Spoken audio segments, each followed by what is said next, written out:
আমরা মসজিদের সম্মানিত খতিব ওই ইমাম আব্দুল সালাম স্যার এই সাহেব আপনাদের সামনে বক্তব্য রাখবেন।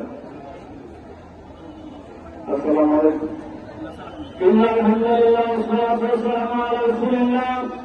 সম্মানিত সুন্নি জনতা, আজকে আমরা এই